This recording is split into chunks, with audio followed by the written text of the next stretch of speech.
So tithes and offering was people had to bring these things so that they can take care of themselves. Another popular one is speaking in tongues. That's what my first way to catch fraud. Right? It's custom. Exactly, speaking in tongues. Yeah, because look at the Bible. This guy has a boat to be. An American Pope before a Negro. I saw some tweets about Canada. They are making you understand. It's very to your question of what you were saying about prosperity. That is when you think we'll pick this non-prosperous folk over the greatest country on earth. Like, are you crazy? So that's not what the Bible taught to anybody. I think to put a pin in it, right?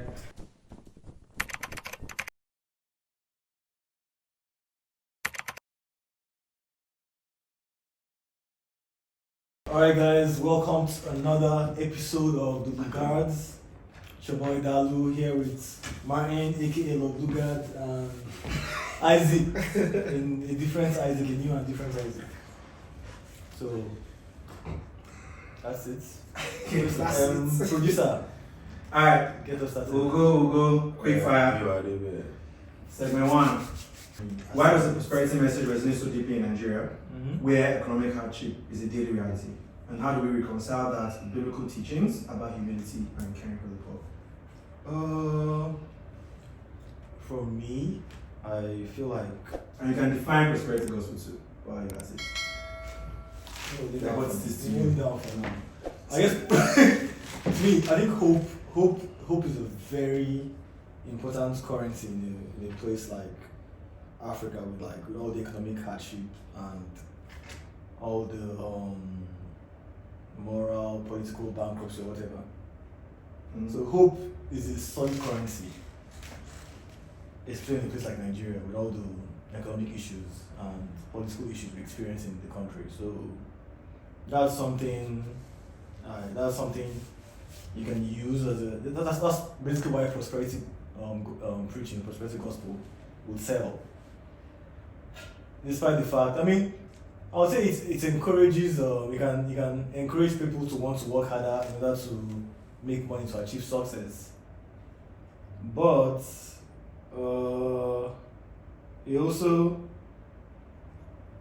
I think it's also at odds with what I believe Christianity should be, in the sense that it should encourage, like you said, humility and whatever. What else did you say again? Humility and caring for the poor. And caring for the poor, because at the end of the day, it now looks like you're saying if someone is not wealthy, they are committing sin. They are sinners in a sense. I think it's quite contradictory in a sense, because I think it's at odds, or else you're equating financial success with like a reward that's being given to you for how holy you are as a person. Because I don't know, I think it's at odds overall. I can see how maybe you can push people to want to make money and to survive, but you're also making them feel like you're measuring their financial success with the amount of holiness or whatnot.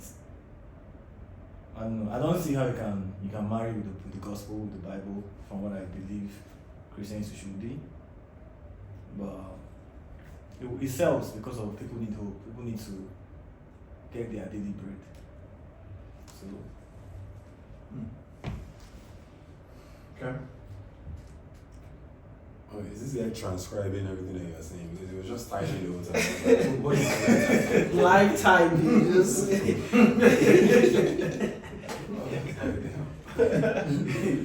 People are having conversations with each other. Why are you talking about me?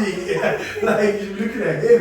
Can you continue? Every time you said hope, I heard you. hope. Alright. Don't worry, Miles. I'll transcribe yours too. Yeah. So I think why it resonates so greatly in Nigeria is just because of, like Cham said, hope, right? It's a message of hope for people. It means liberation, right?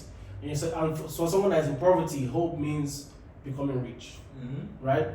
And in a country where there's a lot of poverty, like that now becomes a not good selling message because there's a lot of buyers for that message.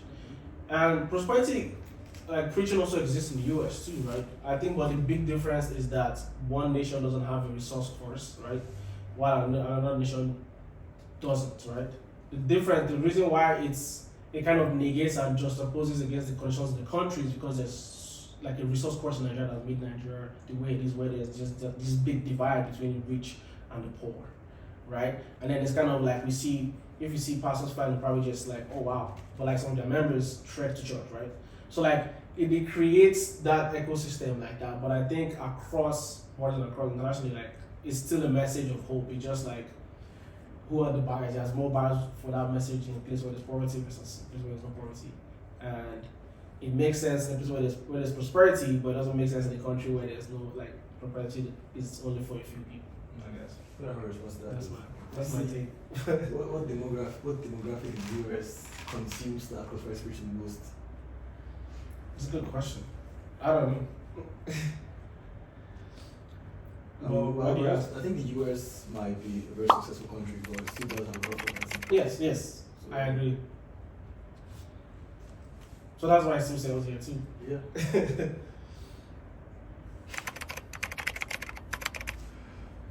Yeah, if I so to the way the question is posed, right? How was it posed again? Actually, Chialu, say the question. Nah, it was very long. You just I remember. I know what it Okay, maybe you got it. Maybe you got it. Let's see. Please. Why does I think the main gist was why does prosperity preaching, like, why does prosperity gospel why is it prevalent in Nigeria, in a country like in like a situation where there's no poverty in the country, right? And then what was the second part? Don't be a guy. He asked a question about prosperity preaching and how does that reconcile? I don't want to forget my answer. How does that reconcile with So you guys are both right. Literally, the question is that why is prosperity gospel prevalent in a place where there's extreme economic hardship? Mm-hmm. But also, how do you reconcile the teachings, right, that say you should With not the be real reality of things. Yeah. I said there's no I reconcile. mean, let Martin talk quickly for I want to hear his take. I think honestly, we're suffering from the best way I will analyze it is we're suffering from, I'll give you an analogy of a king. We're suffering from like kings that refuse to acknowledge anything. Good, bad, responsibility, definition, purpose, a goal, a future, and we have those kings. And now imagine that king was blessed by the gods with long life and prosperity. Well, long life. So that's what we're suffering from. We're suffering from a bunch of generation where their gods failed them. Then they adopted another identity because they got to base their spirituality on something. Yo, that's where you gotta stop right there. That's a heavy point, bro. I'm sorry. I'm sorry. You have a point I'm to sorry to say. cut you out, but I'll keep it. Yeah, keep it. We'll put a note there, but go on. Yeah, put a pin on it. I'll come I'm back. trying to Please, remember. you guys are trying to make me lose my Go ahead, case. go ahead. Okay, talk about king. I like adopted other people's religion. So like now, when you have that kind of society, that's what you were born into.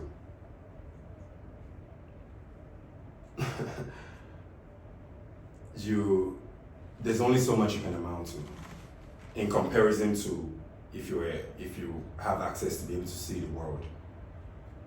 And that's what we're going through. We're still being plagued by that kind of crisis. Of people who know when your spirituality is dead, your religion is dead, and everything is dead, and you're being governed by them. That's what's going on. And now, for even like, I say to now use, because we're using Christianity, now I say, let's look at the scripture of David and Saul. Saul was a man that was ordained by God, blessed by God, and his time was limited by God, but he refused to accept. He accepted everything else, but refused to accept that his time was up. that is the era we are living in. We just spoke earlier about a generation that is taking everything away from the people that could rise to something, and they've infused them with cancer, and we don't even know it. Like, you know, in my culture, in Yoruba culture, we are told to prostrate for an adult, but we're never told not to respect a fool. So an adult and a fool, we respect them equally. We're never taught to distinguish. Use your brain. So now you can now imagine with a Christian philosophy. Now you even have, and let me, to my point of what I'm proving again, because of this same generation that we never learned to take away things from them. Now we are dealing with the same people that call themselves men of God and telling us in a dense, suffering political region, plagued, pillaged, everything. These people that are calling themselves men of God are standing up in front of people and saying, Jesus Christ never fucked with poor people. This is what will continue to happen to us. This is exactly what will continue to happen to us, because that is a product of what we are. And you can never, it's not possible for you to have a basket of rotten apple and then you say you want to select one that's going to be, it's not possible. So even here as we speak, some of us are not even offended. We don't even know how to be offended anymore, because everything has been taken away from us, and all we know how to do is just keep scavenging, keep telling us. We're raised by a generation of people that went to church. You learn all these things from the Bible. You saw the story of Moses. You saw the story of Abraham. You saw the story of Jesus Christ. All of them wake up every day to say they want their kids to be the president of America. They want their...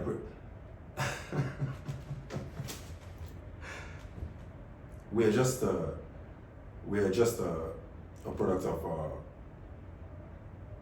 something that we can't say it out loud. That's just what we are.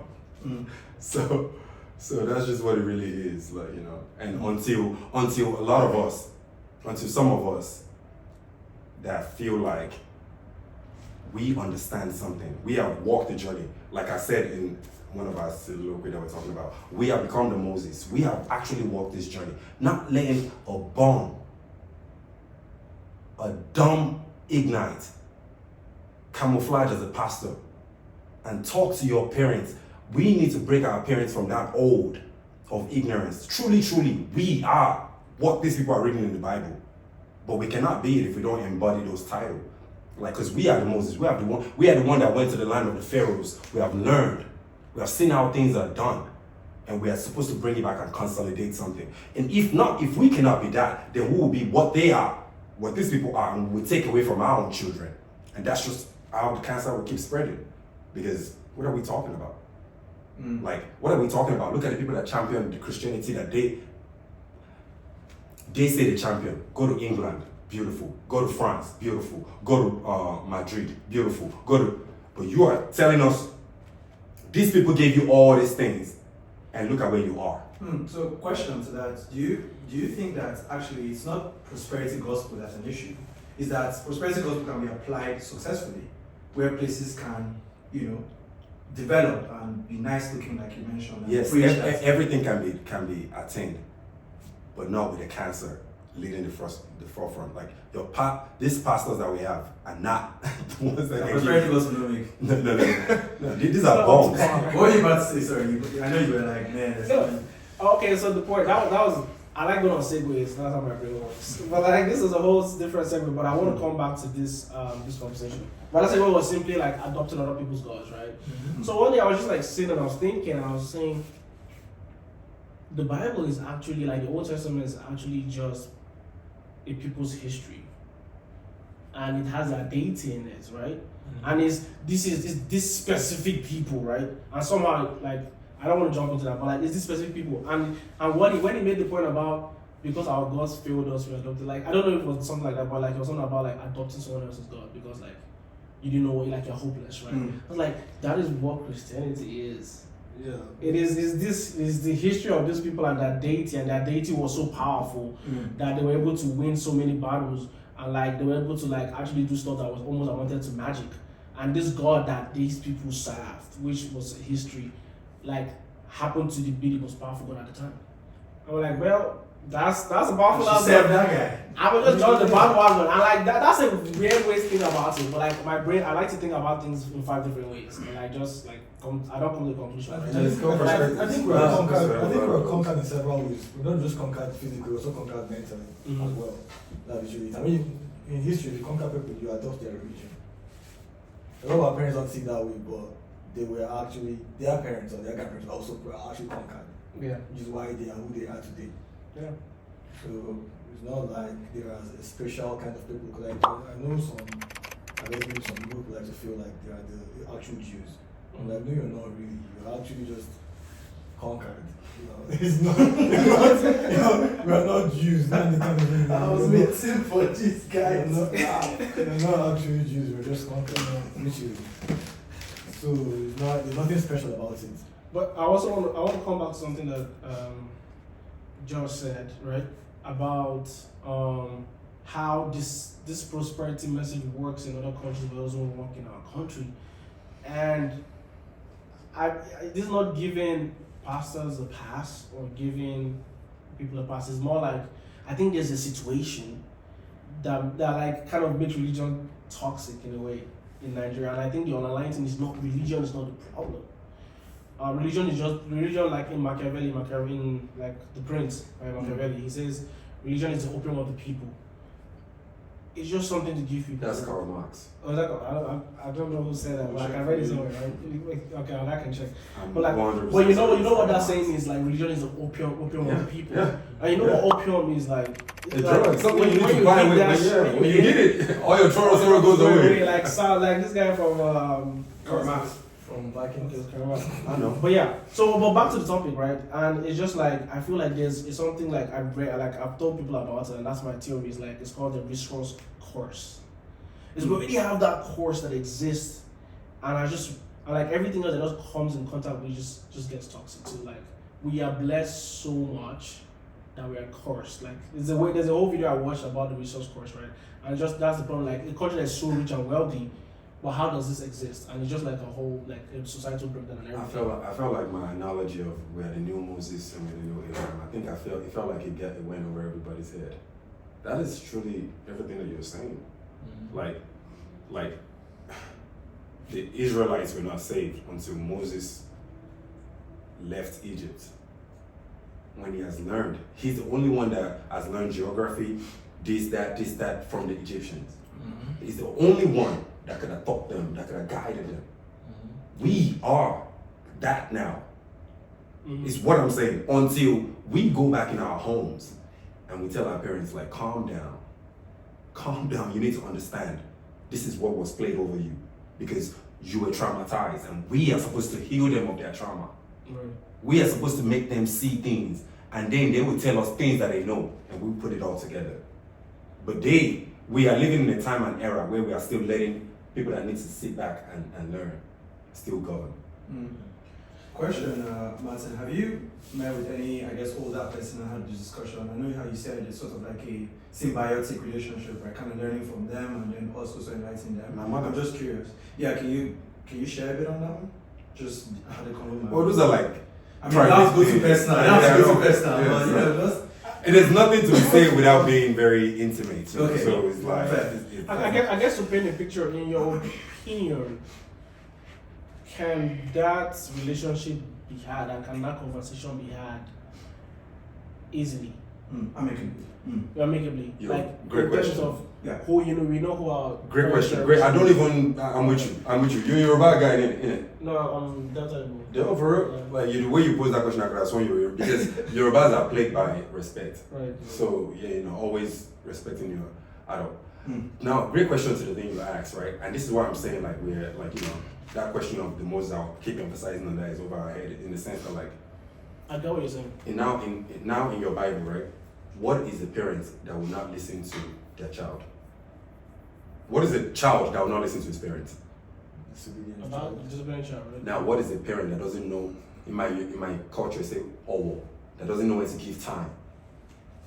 What would you call those kind of parents? Ill-equipped. I'll say more like it's probably pride and ego, right? No. They've lost their title. They've lost their right to be that. Right. I'll say. I don't know how to put it into words. What is the parent? What is the parent that think at 5 years old I'm supposed to start teaching my child? Like, oh, you figure it out. All right.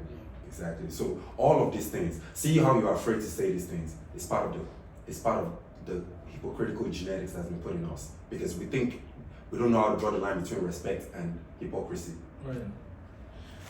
So like now, when we sit down and we dialogue with our folks, and we try to make them what is hurting us, and they're not willing to understand, and they still think when we can see, they still think we're supposed to, God will come. That is a cancer, because it would be one thing if David's father was still telling him, God will come, God will come. So you see these people, they take this thing, even in your Christian, in your Bible, they say they will take my words and they will use it how they feel like they should manipulate it. Right. And I agree with that. the seed of what is, let's read this, but we have more churches and mosques erect in Nigeria than I can put 3 Arab states and Christians. I think at the end of the day, though, And where why is God? We've created all these churches and mosques. Why is God not sitting on top of it? That's something I always ask too. I'm just like, with the parents thing, with all this Christianity, bro, like nobody's being transformed. No, you know what it means. You know what it means. It's not. It doesn't mean Christianity is not true. It does not mean Christ is not It's the king. version of. It means thank you. It's It's the version that you are using. That we practice. It's the exactly. It's just like if I was using Samsung, I can never get Apple results. So I would like to actually chime in, especially from an agnostic perspective, just shedding some light to your thoughts generally. I have a lot of thoughts that I've trampled over each other. I don't know because There's too many layers, right? about the whole prosperity preaching about like that it's because we're not doing the right way. I completely disagree. I think prosperity preaching as a whole is at odds with Christianity. You cannot say that people are unholy because they don't have money. So that's at the end of the day, I completely disagree with no matter that's where your it's definition. prosperity preaching, like you're literally like Jesus was not even that wealthy. He was. What do you mean? What he said he came to even he said he came for the. Why are you telling me that my gift is money like that? You cannot. You see what I'm saying? These are completely. I mean, I might not even believe in Christianity. Let me be honest with you. He said it best. That version thing that you said. I don't think wish you had a soliloquy to put it it's together. not. Prosperity preaching is not gospel. It's really not. It's not even theology. It's a new, basically a created version of Christianity that is targeted towards the poor. Which is just ripping them off, using them, manipulating them. That's what it is. I've tried so hard to see. But it's like you are being very sympathetic for them. Though. I say fuck them. I've tried to see, like, I tried to see, like, I've tried to see a positive way to coin it. That's not, Jesus did not pick prosperity preaching. Abraham did not do that. Because I'm saying none of them would have thought that part actually. It's a modern Christianity that came out of Pentecostalism. Like it's a new thing. So that's not what the Bible taught to anybody. I think to put a pin in it, right? We practice New Testament, not a pin in it, but just like a nice bow to what you just said, right? So we practice New Testament version of the Bible, right? And in the Bible, remember when the rich man walked up to Jesus and was like, "How do I make it to the kingdom of heaven?" And he said, "You have to basically lose everything." So even Jesus' message on They never mention that right. in the church. Jesus, if you think about what the Bible They says, don't even say that. his message on wealth you want to burn the business down. his message on wealth literally says that the rich can make, like almost like the rich can make heaven. They have to lose other things because the kingdom of God is narrow. You understand? And then when he sent his disciples out, they didn't have one cup. First division, second division, third division. They will use they use that tithe. Is that tithe part they like? They will milk it. I think to put it more like I think you said it best, which was like it is a version that was made and targeted towards a specific demographics. Yeah. Which was the question we asked me earlier, what demographics is it targeted to? And yeah, it is the poor. I don't even see. Let them stop lying to you. we're all poor in Nigeria. Like, don't let them lie to That's you. why they have the most richest, because that's the best place. Like literally, We're all that's the best place for What them. are we talking about? Market cap. That's the best place for prosperity regions. If you're a prosperity region and you're in any other place, you'll be broke. You need to go to where poverty thrives. The highest population of, I don't want to say that, the highest population of poor people. Imagine a man that is wealthy enough, has seen the world, and is still a goat when he comes back to that country Look at and go back to see, that see pastor. all these guys, they're always in cohorts with politicians. Why do you think so? They work together. The biggest ones, So- they all of they always Yeah. they work with politicians. Right, They'll right. never speak against their people. Never. So if we look into the history of Christianity, Martin, I think I want to lend your efforts here and your brain. I know you know history so much. When we dig into the past, do we feel like money, wealth, resources was truly separated from the church? Wasn't it like related somehow? You know, is prosperity gospel really so new? You know, based on history. I mean, this version, if you're talking about the version of the Adeboye, Yeah, I just want to bring in the Vatican here. Let's talk about these Wait. high echelons and Well, see. like to what you're saying, like if you study the Council of Nicaea and Mhm. Council of Constantinople, you see these things were for them to, even this is why we cannot, this is why, Jesus, don't let me start fire for my own life. This is why God is not in this Christianity for us, at least some type of God that we're supposed to summon is not in it for us, because the Council of Nicaea and the Council of Constantinople will tell you about how like these people brought all the forms of Christianity within their region and consolidated it to be what we know now, as you know, even to the point that wrote the King James Version and all of these things. So we're still using, in the space of religion and spirituality, we're still using someone else's constitution to govern. Like, yeah, they had these things to be able to make their citizens respect the Pope and the King. Those were how all of these things were orchestrated, so that, you know, they know where they're consolidating their powers. So now look at a bunch of monkeys. I mean, black people. That. I want to grade that part. That. No, they do a small. That. I've taken things from everywhere and everywhere and still don't know anything about amendments, reform, coming together. Like they never liked each other enough. They've never been able to. Okay.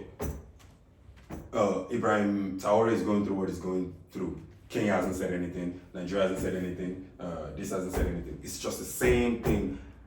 Now you think these kind of people are supposed to. It's almost a joke. Like, you know, like the other day, I purposely asked a fellow brother, I was like, hey, what kind of Muslim are you? Are you Sunni or are you Shia Muslim? He said he's Sunni. And I looked at him like, the way you could attach yourself to these things is so interesting to me, because when you understand the breakaway of the Sunni and the Shia, it's something that was very, very intimate to the region of where Muhammad came from. Like, you know, the Sunni are the ones that believe like the next person to take Muhammad's place should come from his council. Within the council, people that he brought together and from different as the council. The Shia thinks the followers of Muhammad should come from immediate family. So now look at this, that a black man is attached to this kind of thing so hard. Like, I almost wanted to ask him, but you know, then again, I didn't want to cross people's paths. I was like, so if the Shiite and the Sunnis were fighting right now, so which one would you, you know, since you're so embedded, like, you know, like, so those are the kind of things that we're talking about. We never even cared enough for this religion to be able to say, oh no, let's indoctrinate, maybe, okay, it was the Caliphate of Sokoto that started it here, or the Emir of Kano that started it there, and there. Do you understand what I'm as to what it was for Muhammad? But we don't, or even the Council of Constantinople or Council of Nicaea, as it is for the Christian people. So where is this? Look at this fucking joke again. They were about to elect the Pope because the Pope just died. May so rest in peace. Talking about the American Pope? Yeah, I saw some tweets about. An American Pope before a Negro. I saw some tweets about Cardinal Arins. They are making you understand. It's very to your question of what you were saying about prosperity. That is when you think we'll pick this non-prosperous folk over the greatest country on earth. Like, are you crazy? Over someone that can rise an army to come and defend us if anything ever happened. Are you crazy? So wait. I like theories like this. Dig in. So like, what I'm getting from this is that your theory is that the election of the current pope is politically based. Like I know there's normal politics, right? There's normal politics in these things, right? In like the conclave and everything. There's politics already going on underneath it, like in terms of the parties within the Catholic Church and like what they believe in. But like to now say that global politics now has its trenches inside of that. Is that's what you're insinuating? Or that's what you're insinuating, right? No, I like everyone to create, like you said, you like perspectives. I like people to create their perspective. But for you to, if you say that analogy I gave you is why you think there's politics in there, then maybe you should go to the Pope Borgias when he was the Pope then and see why he chose the strong power at that time to be his. It's been going on for time. We are just being aware because we don't have a family structure that makes us aware of these things. Yeah. So we're not applying whatever concept of prosperity gospel makes sense. We're not applying it because we don't have adequate structures. Yes. Oh, I don't know. The way I know there's like liberation gospel, liberation like theology, Yes. and the way the Catholic Church has always works is never, for example, it's never been about prosperity preaching. I would say that at least the kind of prosperity preaching that this guy. The Nigeria practices, I'll tell you, is very, very different from whatever has been practiced history of the church, first of all. I know this dude, what's his name again? Benson Gahusa. I think probably the father of it in Nigeria. Their gospels, the way they preach, that's more, I won't say black, but it's different. That's our own reform. That's our own amendments that we put in. I know he was basically schooled by OG prosperity preachers like in the US and the UK. It's not the same as whatever. That's him infusing his vibe. You could say that. You could say that, but it's different. It's very different. So you're saying what we're considering, there are different kinds of prosperity gospel. I would say I wouldn't call it prosperity gospel. I would say the church was more power. They are more focused on power. Miracles. That necessarily, hey, come on, do this 500. Miracle one. And you'll be rich. Yeah, that's not really it. The church has its many saints. Like when they grab power and how they keep it and how they supported like evil governments in the past. I would say that, so it's not like I'm excusing them. They have their own sins, but as if since we're talking about prosperity preaching, I would say we've added our own kind of stew to it. That's in Africa and black people. That's tying into one question that's here. The question says, do organized religions tend to challenge the status quo, or do they end up cementing existing power structures? Oh, interesting. Say it again. Do organized religions tend to challenge the status quo, so whatever is commonly, I guess, expressed by the community or economy, or do they end up cementing existing power structures? It depends. I think it will go either way. There are times in history that they have challenged the status quo, like because it's almost like that liberation message. MLK, for example, MLK used religion to challenge the status quo, to fight against oppression. That's where they coined the term, like I cited earlier. Liberation theology, I think that's what it's called. Basically using faith as a way to fight against oppression and basically protect oppressed people, not make people richer, but focus on the people that are oppressed and try to get them out of that situation. And you would say that sort of aligns more with what the Bible says. Is that what you would say, or depends on what Bible is vast. Depends on what part of the Bible you want to look at. The whole concept that we started with, which is that's the side I like. I would say that's something I would encourage more, and I wish maybe we could do more in Nigeria in a sense. Step into the liberation. Because we need to be liberated, as opposed to the prosperity gospel. And Liberated from who? from ourselves. but yeah, you could. I think So you can do both. You can do both, yeah. But more commonly, it's more common to see them consolidating and supporting status quo. They are mostly conservatives, but that's one example I would say it was used in that means. Like you said earlier, like religion can be used however you want to use it. However, it's a tool, right? Mm. Yeah, Why, Isaac? I would say It cannot be used that way if you want it. I mean, you could do that, but it should not be. Yeah, I would say typically, the church, like I guess in today's age, it's also a question of it's based on context, based on age, based on location.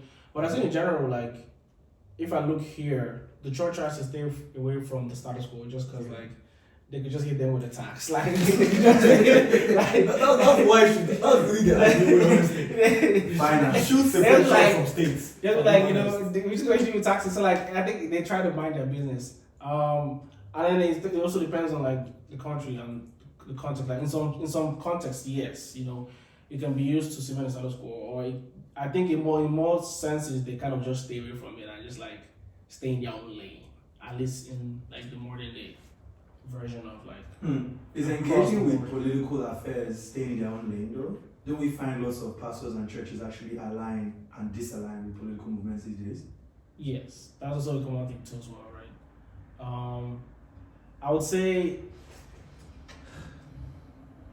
I guess, if it's not say that politics does not come into the church, right? And like, it does not become politicized, but I'll say like, I don't think it should be that way. But yeah, but that does occur as well. I actually agree. I think the church should desist from being a political tool because you're literally exposing yourself to the spiritual part of you will become under attack in a sense because you're making yourself more ordinary, I would say. Because then again, what if the person you support or God told you loses the election? You look at the clown. I think the church should separate itself from politics. Church versus state. I think it should separate itself from politics because you can't really, politics is dirty and it's supposed to be in a sense. Like you can't align yourself. You accept there's oppression. I feel like the church should always rise up against oppression.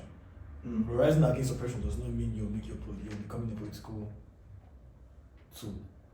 Right, I mean, so for example, in the Gaza-Israel conflict, right, I mean, we see faith used to justify power, right? Like it's like what are the responsibilities of religious leaders really at the end of the day, right?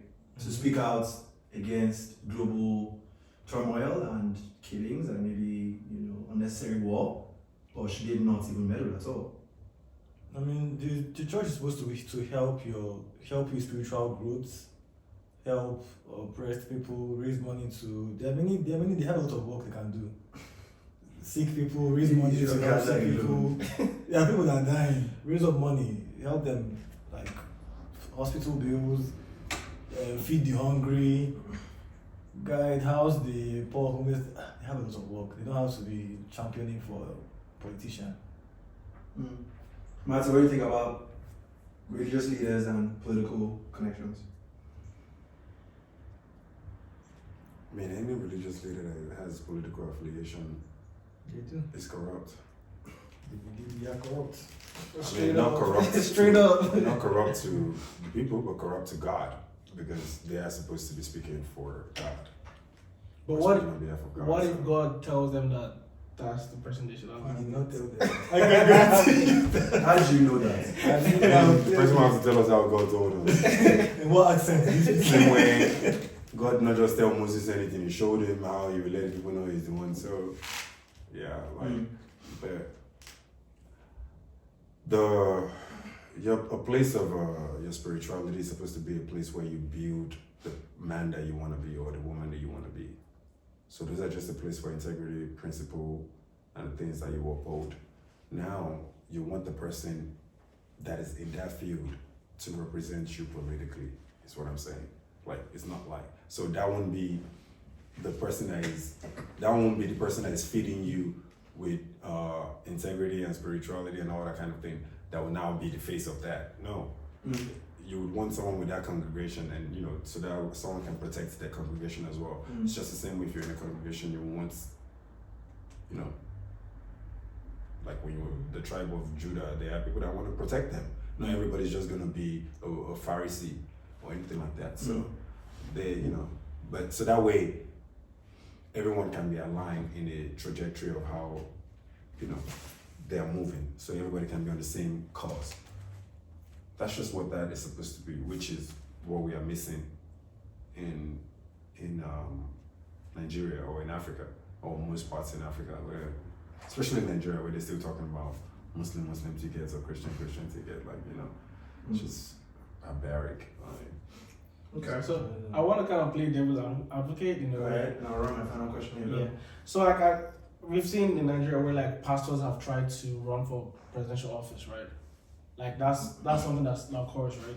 Has occurred, and the part I'm trying to take is who will be the best people out of society, right?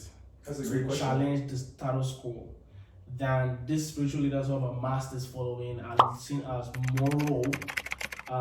Or supposedly moral, morality. like the epitome of morality, right? And then these people are close to God, right? And it's like, who better to fight and challenge status quo and like actually be good leaders than the leaders of these Christian organizations? Name one country that has gone with that kind of philosophy. I can't think of one. All right, then that's why it's the shit philosophy. Yeah, I think you should be a spiritual leader. I don't think you should be a leader of a country. I mean, at some point, one of them is a It's lie. just like the Pope leaving his Vatican to go and say, I think one of those two is a lie, because you can't be the spiritual leader and be the leader of contributing politics. You're either lying about you being a spiritual leader, you're not. If you are spiritual, you know how sometimes you have to go months before God will even look your way. Now you're not telling me that you are running office. So you go to your Maybe God wants to come and see you. You go to your country and go to mountains to pray for one year. I feel like the at odds. Yeah, but Isaac is saying something along the line. Well, to back to your point, when I asked you where has it done? Iran. Yeah, Iran, like the Iranian leader is like the supreme. The Ayatollah. Say, but now look at how their country is functioning. Right. All right. Because it was the same thing to where like in certain times there was no separation between the church and the king, right?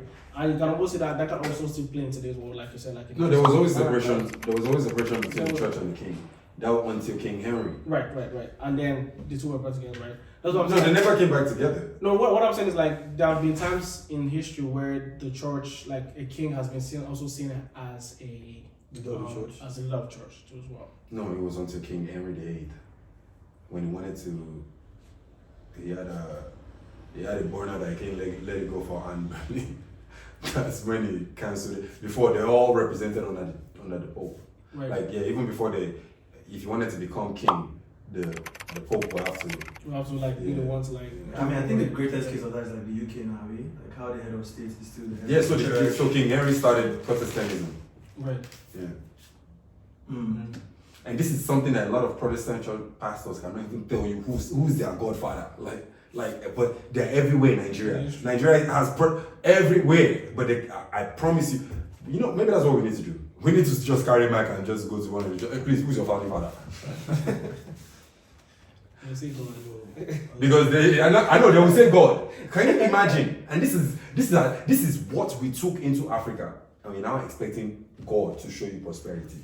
Yeah, I think It's King Henry VIII that will show them prosperity. They are lying. the biggest thing about this prosperity is it takes away like the agency of the people, because it basically externalizes hope and internalizes. That was usually my last question, right? Dependence.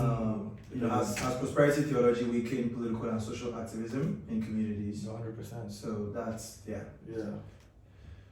100%. Literally, because it makes you. That's probably what keeps you on that subjective level where you don't really see the point of fighting for yourself. You're giving your agency to hope and the pastor, and hopefully you pray enough for one day to be able to be successful. Yeah, it really doesn't work. It doesn't. Yeah. I think I agree with that point where it moves like the internal locus of responsibility. What you're saying, right? Yes, Is where the member of the church doesn't believe that the power over their poverty is in their hand, and it gets in the power of God and prayers and everything, right? And it's like the most successful people are people who have a very high locus of responsibility, like they take internal responsibility of their lives and their actions, and they feel like their lives are in their hands. And I guess that also now cannibalizes itself where like it's not these people that are looking for hope that now run towards a message of hope. And it's just like a vicious cycle, right? They give them the message of hope, they keep believing that like that hope is coming.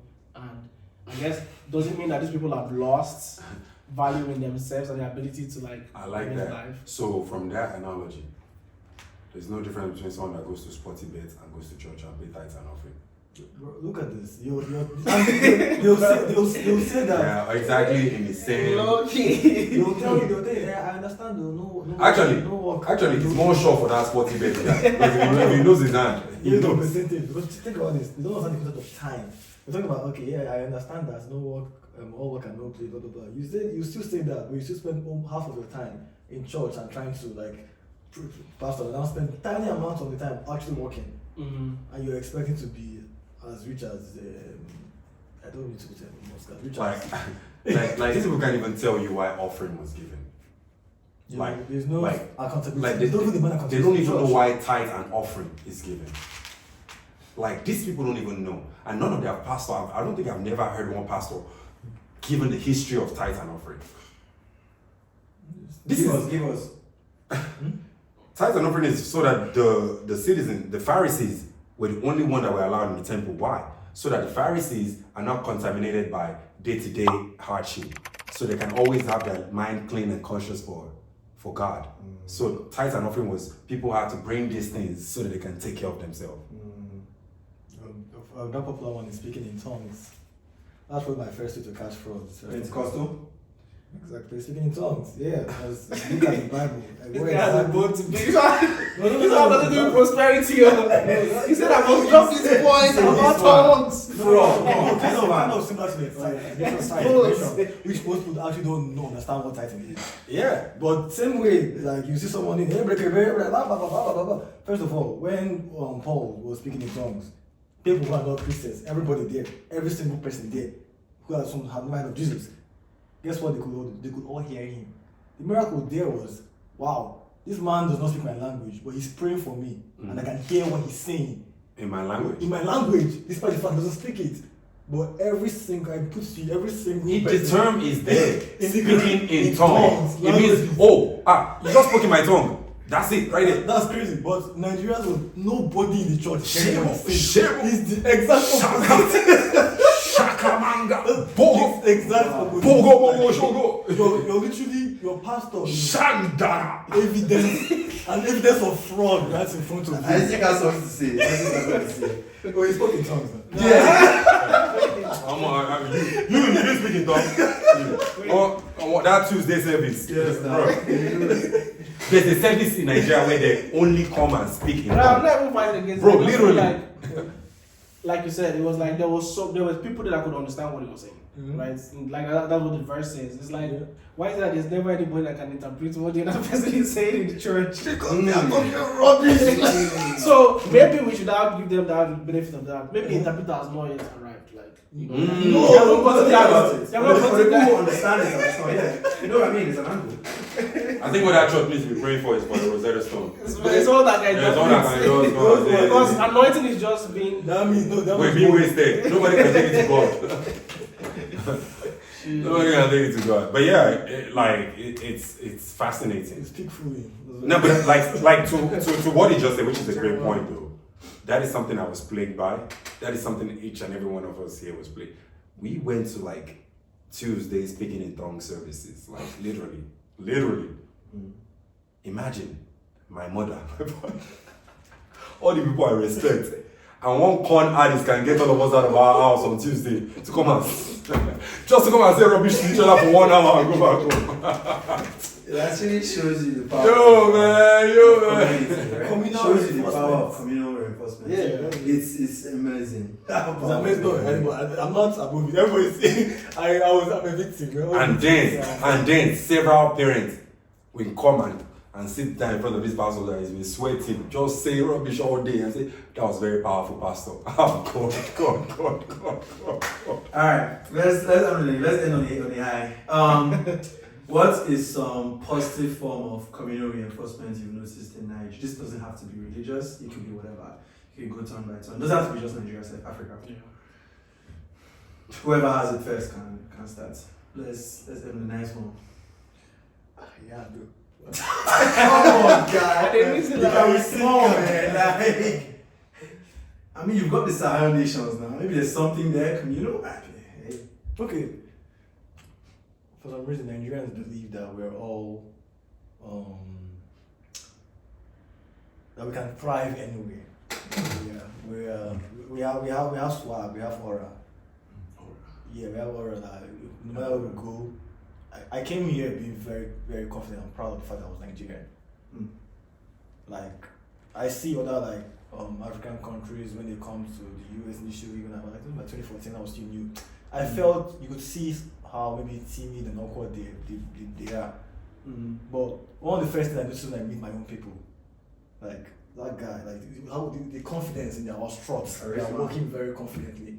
Like we own this country, even if you don't just come, you can tell the difference between Nigerians and some other immigrants. And you think that's because of communal reinforcement? Yeah, because Nigerians are telling ourselves about the best. That is government that's spoiling it for us. Yeah, that's why everything Nigeria, even the governor when he was younger, he would tell himself that he's the best, he's the shit. That is the reason why he never blew that because of our government. Nigerians always tell themselves that they are the best thing. So it's like, you want? It's like, I mean, whenever we align to ourselves, it reinforces that pride of just being Nigerian. So. Okay. Zeke or Martin? Oh, for me, it would have to be almost pretty much the same thing what he said, because I can't. Damn. Well, actually, there's gotta be some stuff you're excited about for communal, like group efforts. Actually, I don't know. Maybe I would say there's something in that geolocation. I think it's like a blessing and a curse, like because we have like really, really genius people, but I don't know why they'll never use that ingenuity for.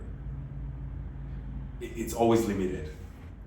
Like I know so many people that I feel like are like so intelligent and things that have gone to go and attain in this world, and it's like, why didn't this person ever think about becoming president of Nigeria? Like why didn't this person ever think of So one thing I would say is just like we've just been blessed, and it's almost like sometimes that blessing could be a curse for us. So we're like, what is the meaning of that? I feel like there's something that is known for that, that's common, known for being a blessing and a curse.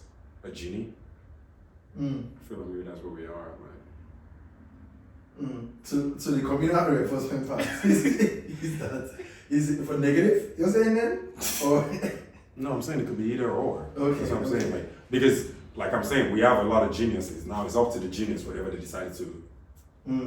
You see, a lot of us use that genius. Okay, you have a good point there, though. There is shame if you're a stupid person. You can't just, as a Nigerian, there's a shame level there. So communally, we also work with making sure your boy is not, like you gotta be doing. It's not dulling. Yeah, you'll be made fun of. People say the same thing. Yeah. That's what I'm saying. Like, yeah, I feel like I think give us something. I think to wrap it up is no. I was also on the same flow. I think so. I lived in California for a little bit before I moved down here, and I mean I've seen shit, right? Like this shit like you hear about, it's just like zombies and shit. Like I've seen zombies real life. I believe you. Guy like in LA and like the first day of this year, I was stuck in California. Right? We were just walking around, and it was just like, it was just crazy to just see people alive at nighttime, and like all kinds of shit is going on. Like and I remember one of my friends who is Indian saying, "You can never see a homeless Indian person." And I adopted and co-opted it, and I always tell my babe, I'll be like, you can never see a homeless Nigerian person either too, because I feel like here in the US, people have their own niche and they have their own little community, right? But like I feel like as Nigerians, we still stick together over here, and like we can come together for our own person, our own group, and in a way, it's like you won't need to be hard to see that. Like it's just like not that it's not impossible, but it's just saying I think the positive part there is like I feel like we still stand strong in unity here, in our own little pockets of groups, but we still stand strong like as Nigerians, like. I feel like helping each other out. I feel like we're all on the same thing, but to my point of where I'm saying curse and a blessing, or whichever way you want to look at it, is like, okay, yeah, you say we stand together, right? Like, wouldn't you think that standing together now would have bonded something as strong as its own political party that we have created, people that understand something and want a betterness for Nigeria? That's what you do. Yeah. The founding father. Yeah. We're shout out to us. Yeah. But I'm saying, like, wouldn't you think that would have come? You know how many generations have been? Yes. Like with the level of intelligence that we have and all those kind of things. It's what I'm trying to say. Like you would think these are things that we like all of us here by now. You'd be thinking someone is telling me about you know about some Nigerian underground network. Like Isn't that the brain drain thing we're talking about though? Like we're staying together here, but we're not really kissing it back home. But to his point, it's also saying that that's the next phase, which is taking it back home. Is we need to unite, right? Yeah. And we don't have that unity. That's what. And there's no structure. There's none of those things. I have my own little theory to that. Yeah. Which I always have my own theories, but like Nigeria, yes, our own country. Yeah. but my theory is that we haven't yet achieved generational wealth. Yeah, I was.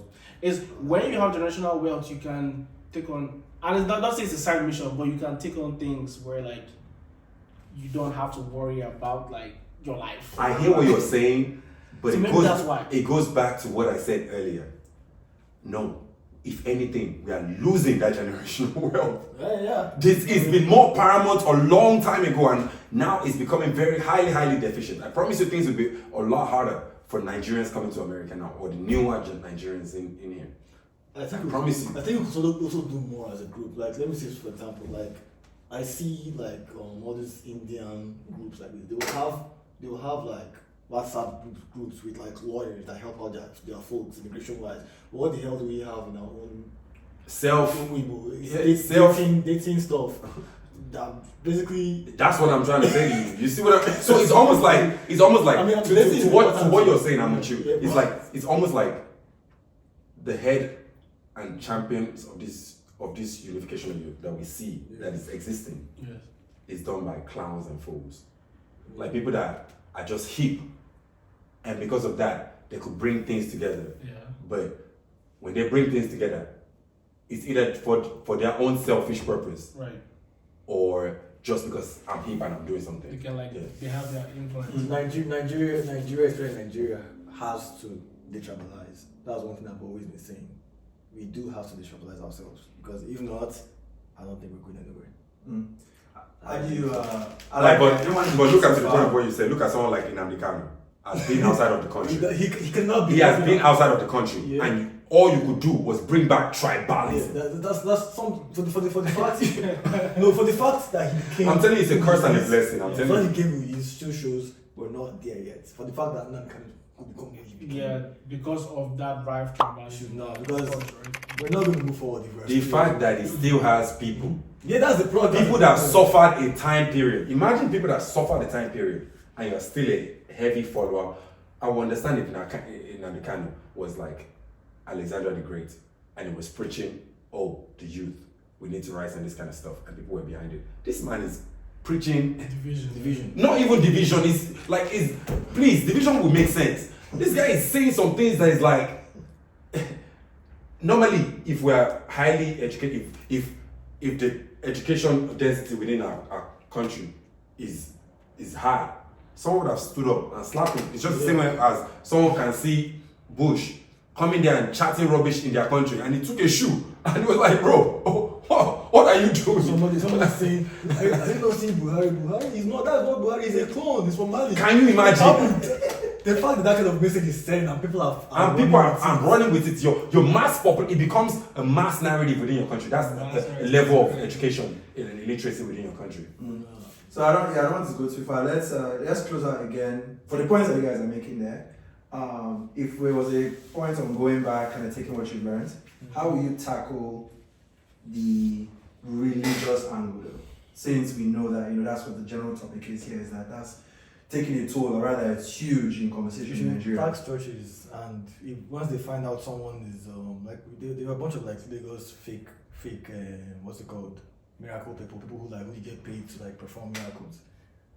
I mean, is that really a crime? I guess can you be arrested for that? I think that should be a crime. So staging miracles. Yeah, they stage miracles. Staging miracles. Exactly. So things like that, pastors should start getting arrested for. I mean, if you get caught for fraud, anytime you perform a miracle, I think you should go through some kind of scrutiny, and if it's fake, you should get 2 months in jail. So you're saying what some people should carry back is that sense of high accountability? Yes, accountability and be objective. I mean, the miracle one might be rich, they probably wouldn't do that. But they should tax churches, they should not be all these tithes and everything, they should get taxed for it actually. Yeah. My point here is probably look counter, but it's a different narrative, which is I think the religious situation in Nigeria is a symptom and not a cause. In that I'm saying, like we said, Christianity or religion can have its own different versions. And the version is just based on catering to the people that exist, right? Yeah. So I think instead of tackling religion, if I was to go back and prioritize something, I don't think tackling religion would be on my top 10. But I think accountability would be on my top 3. Because when you create a country and create systems that actually hold people accountable, right? And there's accountability basically, where everybody's held responsible for their actions and how it affects other people, right? Then you create that culture and put that into our structure and our systems and our schools and nursery school and everything, and start bringing people up in that environment. Then this kind of people will not be able to get away with what they're doing. So people that are trying to deceive other people, there will be more lawsuits, right? And you'll be able to win in the courts in Nigeria and be able to actually get compensated, and the good things will prevail. I mean, for the most part, corruption will not go away totally, but to the most part, whatever decays in society will be solved by having accountability from a child all the way to the president of the country.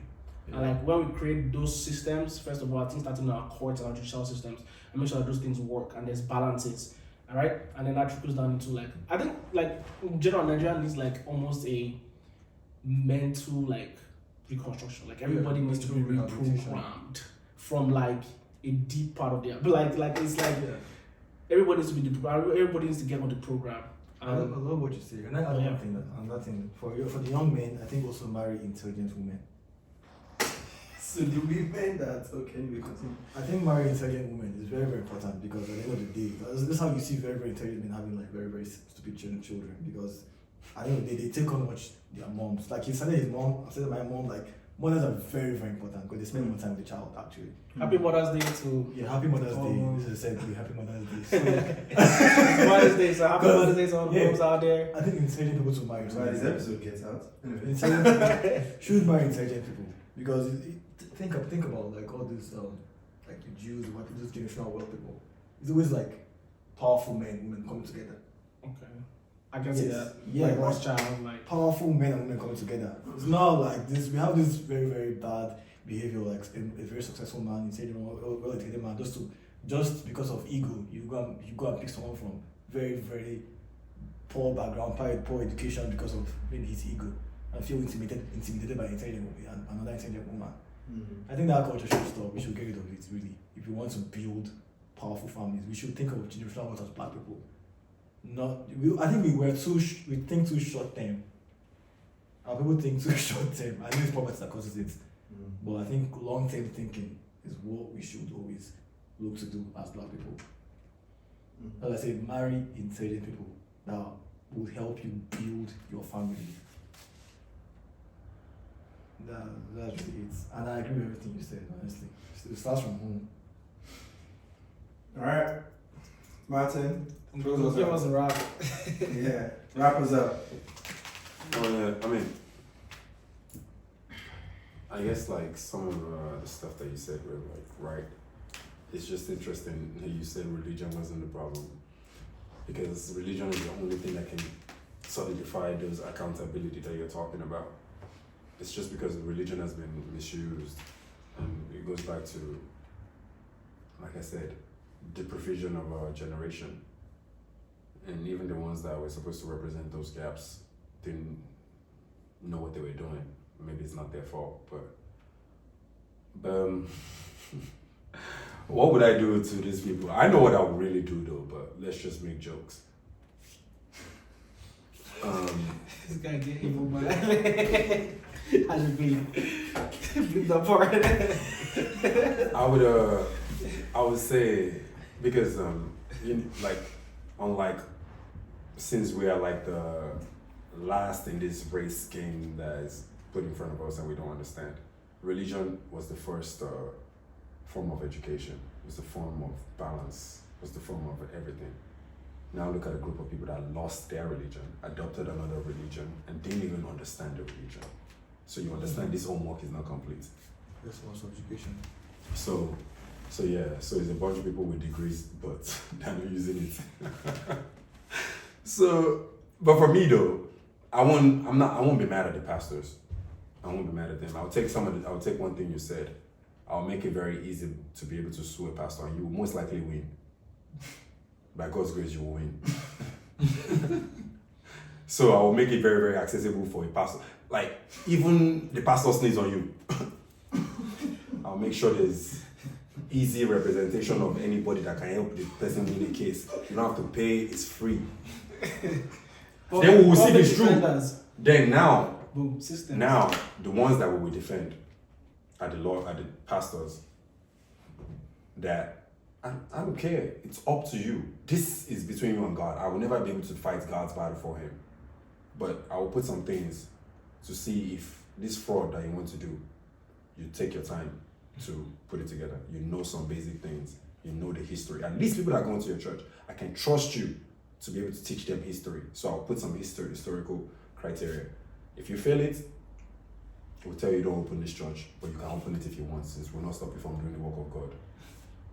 But catch one lawsuit, my God. Closed. Closed. Jail. You might never actually come out. You'll be in jail for life. And I'm telling you, it's not even like jail, like rot in jail. You'll be doing serious community service. We'll take you to a place where you can really, really walk, since you want to work for God. You will places where you can walk. Bless the pastor wants to do this guy. I know you are not offended because it's taking a lot. When you sing I would look at my mother as one of the greatest people of all time, and I've seen her kneel down for a dog or saying, "Oh, pastor." I'm offended because this is a champ. This is a queen. I can relate. This is a queen in my eyes. This is my goddess. This is my warrior, and I've seen her. Because you camouflage in one thing and you try to drag this woman. There's a price for that. But then again, shout out, Happy Mother's Day. Hopefully a lot of us will take our mothers seriously enough and we feel the need to collect the debts of what has been done to our mothers. Lugards out. Oh, check out. Time to eat jollof rice. Oh, that part, bro.